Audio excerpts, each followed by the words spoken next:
Una pregunta motivadora, la de Nicolás Milanés, y estamos en comunicación con él porque la pregunta que plantea ya desde su tapa el libro es cómo hacerse actor protagonista de su propia vida y mezcla lo actoral con la sociología, con lo empresarial, con algo de psicología y con la sociología, por supuesto. ¿Cómo va, Nicolás? Soy Romina Calderar, estoy con Marcos Citadini y Alejandra Arce. ¿Qué tal? Romina, Marcos, Alejandra, o mejor dicho, Bridget Jones. No. Sí. Bueno, en el pero caso de Romina, tengo que hacer aclaraciones, ¿eh? Espera, una cosa, antes de que hagas las aclaraciones. En el caso de Romina sería Bridget Jones, pero en el caso de Alejandra, ninguna sonsa, porque la protagonista de Papá por accidente es Jennifer Aniston. Muy bien. No está tan mal. Ahora Sí, leo la sí, trama sí, y sí. entiendo en qué se puede sentir identificada, pero no eligió una feita para... No, se nota, ¿eh? Me puse a pensar, Sí. ¿por qué Bridget Jones a mí, en lo personal, y supongo que esto va a servir para la nota, me hacía sentir identificada?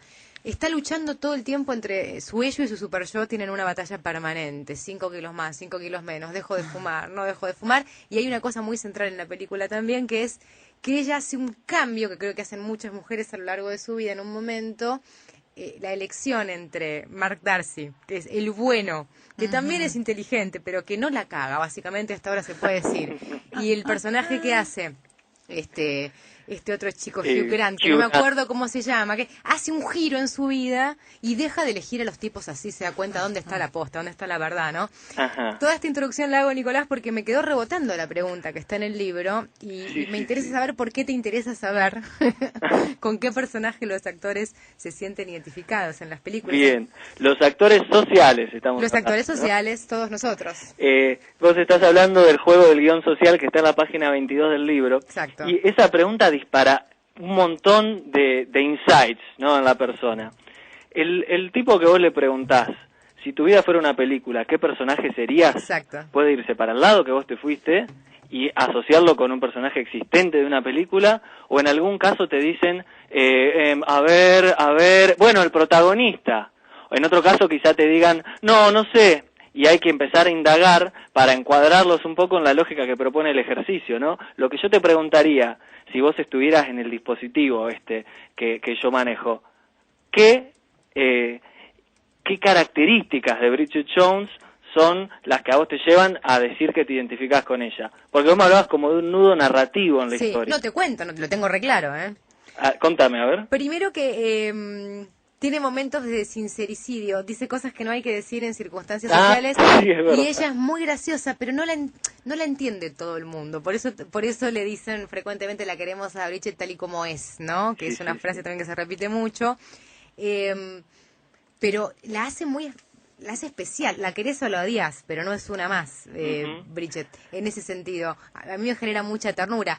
Después tiene momentos de cuelgue muy importantes, es como torpe y está siempre pensando en otra cosa. La torpeza también me hace sentir identificada con Bridget, que no es falta de inteligencia, es torpeza. No, es esa torpeza clave en las películas de comedia romántica, sobre todo las de ese estilo, ¿no? Que te acercan el personaje a vos mismo. Y fíjate que vos elegiste una protagonista. Ella es una protagonista con ciertas frustraciones, con lo que fuere, pero ya es una protagonista. Eso es importante que cuando vos haces esta pregunta en el marco de este juego. Es como si estuvieras jugando al juego de la oca, Sí. Ya pasaste de la mitad para adelante. No me digas, bueno, porque buena. Sartre hablaba de la cuestión de existencialmente no participar de un relato ajeno, sino ser el propio agente, diríamos, en un lenguaje más moderno, ¿no? Lo mismo que el sociólogo Fogwill dice, le preguntan, ¿para qué escribís? Y él dice, yo escribo para no ser escrito. Claro, interesantísima esa frase. Yo escribo para no ser escrito. Claro. Bueno, Maravillosa. lo que yo busco es que el protagonista se pueda dar una voz para no ser hablado por un relato que lo excede, para no ser hablado por otros y para poder en el día a día ponerse como igual, ¿no? Es algo que tendría que ver con lo que es gestión participativa, democracia participativa, empoderamiento del otro, y se traduce en ese dispositivo chiquitito donde yo te pongo a actuar una escena, donde te hago estas preguntas, en que vos puedas tener una pequeña toma de conciencia sobre tu lugar en la sociedad. Entonces, inmediatamente después te diría, bueno, vos como Bridget Jones, con esas características que me describiste, ¿qué otros personajes tenés en cuenta en tu historia? Y ahí vamos empezando de a poquito, desde la microsociología y desde la escena cotidiana, a meternos en cuestiones conceptuales mucho más grandotas. Una cosa que me gustaría que me aclares, Nicolás, es si tu libro está dirigido a personas individuales como vos, como yo, como Ale, como Marcos, que quieren hacer algún cambio en su desempeño cotidiano, en los diferentes papeles que representan en su vida, o si tiene una lógica más empresarial o más vinculada a actores en serio, porque vos usas mucho la cuestión de la actuación durante el libro y de la profesión del actor, ¿no? Sí, sí, tal cual. El libro justamente a los 3 targets que vos mencionaste apunta. A todos. ¿Por claro. qué? Porque surge desde que yo laburaba como actor al mismo tiempo que estudiaba sociología. Claro. Entonces ahí va surgiendo mi dispositivo. Estudio psicodrama, empiezo a estudiar negocios y todo ese tipo de temas y lo integro para que le sirva tanto a las empresas, a las ONG y a todo tipo de instituciones para hacer un proceso de desarrollo organizacional y a la persona individual para hacer un proceso de desarrollo personal, ¿no? Entonces, por analogía, al meterse en esta dinámica en la que vos sos un actor social, Juan o Pedro o María o cualquier persona individual que hoy lee libros de ciencia de divulgación, viste que justo hay una ola donde a todos se nos ocurrió hacer lo mismo y a la gente le llega. Entonces esas personas que se les derrama de golpe un poco de sociología, un poco de teoría stanislavskiana de teatro, un poco de psicodrama de Pavlovsky, las van a aprovechar en su día a día.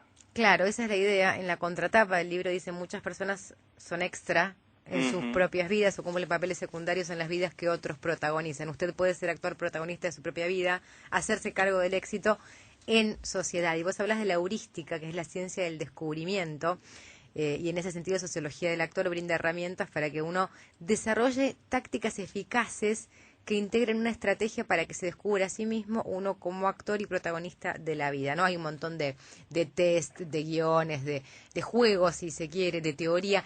Ahora, después de haber laburado tanto este tema, ¿vos cuál dirías que es el principal problema de las personas individuales para lograr sus objetivos y sentirse mejor en la vida cotidiana? ¿Sabés cuál es el problema? Que hay relaciones de poder que son asimétricas entre las personas. Sí. Y el poder darse cuenta de eso, o sea, lo que hoy en neurociencia se dice insight, Sí. cuando se te prende la lamparita, como estos famosos libros que están circulando ahora, el poder darse cuenta de eso no es un laburo individual, sino colectivo. Daniel Goleman nos habla de inteligencia emocional, la intrapersonal, que es la capacidad de formarse un modelo realista de uno mismo, de sus propias emociones, y la interpersonal, ¿no? La capacidad de poder formarte un modelo realista de los lugares que ocupas en los grupos, las relaciones con los demás, etcétera. Si pensamos sociológicamente, te vas a dar cuenta que hay grupos sociales que inhiben tu capacidad de tomar conciencia sobre tu lugar social y que tu lugar social te impide que vos alcances metas que vos te propones. Entonces la única manera de salir de ese círculo vicioso y de esa ruedita del hámster es asociándote con otros y pasando del espacio privado al espacio público con tus proyectos en sociedad.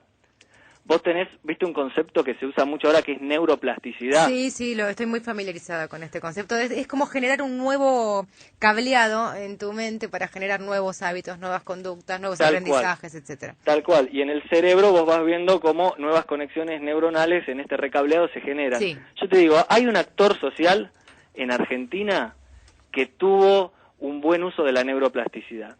¿Quién? Un actor social colectivo. Los trabajadores de las empresas recuperadas, por ejemplo. Qué buen ejemplo que diste. Fíjate cómo, llevados a una situación límite, donde no tenían su lugar de trabajo diario, había sido dejado prácticamente abandonado y estaban siendo vaciados, muchos de ellos activan el insight, la toma de conciencia repentina, hacen nuevas conexiones neuronales y en conjunto usan su capital social para ganar. ¿Ganar qué? Conservar sus puestos de trabajo, asociarse, participar en redes de comercio justo y toda esta estrategia, viste que yo hablaba de estrategia, de táctica, ahí ves como en el día a día ellos van generando una estrategia con tácticas concretas, como el tipo que dice, bueno, yo voy a hablar a la asamblea, el otro que dice, yo voy a negociar con los proveedores, ¿no? Esa especie de superación personal en colectivo. Una cosa que me interesó es el concepto de entornos VICA que está en tu libro. Es sí. fuerte de leer, porque uno piensa que uno lo vive así. Es muy difícil, yo te cuento una cosa que me pasa a mí, pero que le debe pasar a mucha gente. Yo hago terapia individual, psicoanálisis, como mucha gente, pero a veces uno cree que lleva problemas individuales. Y es cierto, uno tiene un inconsciente y eso se lee de una manera determinada, pero son problemas sociales también, ¿no? Porque, por ejemplo, Si vos decís, y sos un sociólogo, que vivimos en entornos VICA de volatilidad, incertidumbre, complejidad y ambigüedad, eso genera un malestar que no es individual, que es colectivo, ¿no? El tema es cómo enfrentarse con esto, porque se supone que no va a cambiar, ¿no? A menos que hagamos una revolución. ¿Qué genera toda esa incertidumbre y esa complejidad en la persona individual? Ansiedad y angustia. Y angustia. Exactamente. Entonces vos, al no tener una especie de marco normativo basado en la tradición que se prolonga a través de los años, sino que ves un entorno donde todo cambia, quedás flotando en el aire y no tenés piso, ¿no? Lo que Rubén Drí decía cuando yo cursaba la carrera, se te fluidifica la realidad y te angustiás. Y ante eso vos tenés que tomar alguna acción, porque si no caes en lo que en psicología positiva se conoce como indefensión adquirida. Claro, no haces nada porque de todas maneras crees que te va a ir mal. Claro, como el tipo que dice, y bueno, ya nos cagaron en el 89, nos cagaron en el 90, y entonces no hago nada y que se vayan todos. Y no es así. ¿Sabés qué pasa? Justamente el otro día salí a esta charla. Si se van todos, ¿qué queda? Los que quedan. ¿Qué estructura queda? Ah, claro. En el 2001, si no agarraba la estructura del PJ partida que estaba media caudillesca, la otra estructura nacional que había, como dice el economista Ricardo Aronskin, viva, aunque débil, era el ejército. Claro. Entonces imagínate qué pasaba si se iban todos. Claro. Si vos no te involucrás en el día a día y no te asociás con otra gente y no te haces cargo de tu vida, en sociedad, individualmente, ¿no? A los dos niveles. Si vos no te haces cargo, te quedás afuera. Nicolás, ¿dónde se consigue el libro? El libro, si vos sos del interior, lo googleás y tenés el ebook, ¿no? La versión digital. Que a mí me encantaría hoy poder sortear uno entre los oyentes. A ver, dale, a los que llamen, tenemos poco tiempo, pero algún llamado va a entrar. Alearse, nuestra locutora, nos ayuda. 4535-2222. Ahí se comunican y dejan datos, dejen sus nombres, sus últimos 3 del DNI y un teléfono de contacto. 4535-2222. Y por otro lado, o sea, el ebook es si estás en el interior o si estás en otro país, lo tenés por Amazon también. Pero en Capital Federal lo tenés en Jenny, lo tenés en Hernández, lo tenés en la librería Antígona del Centro Cultural de la Cooperación. O sea, vos googleás el libro y te salen todos los puntos de venta. De hecho, también hay un teatro, el Teatro San Martín, donde está. Ah, buenísimo. Y el Teatro Luis Abeil, donde lo voy a presentar el 29 de octubre, que es un sábado. En octubre no porque ya pasó, de noviembre. Ya pasó, entonces. El sábado 29 de noviembre.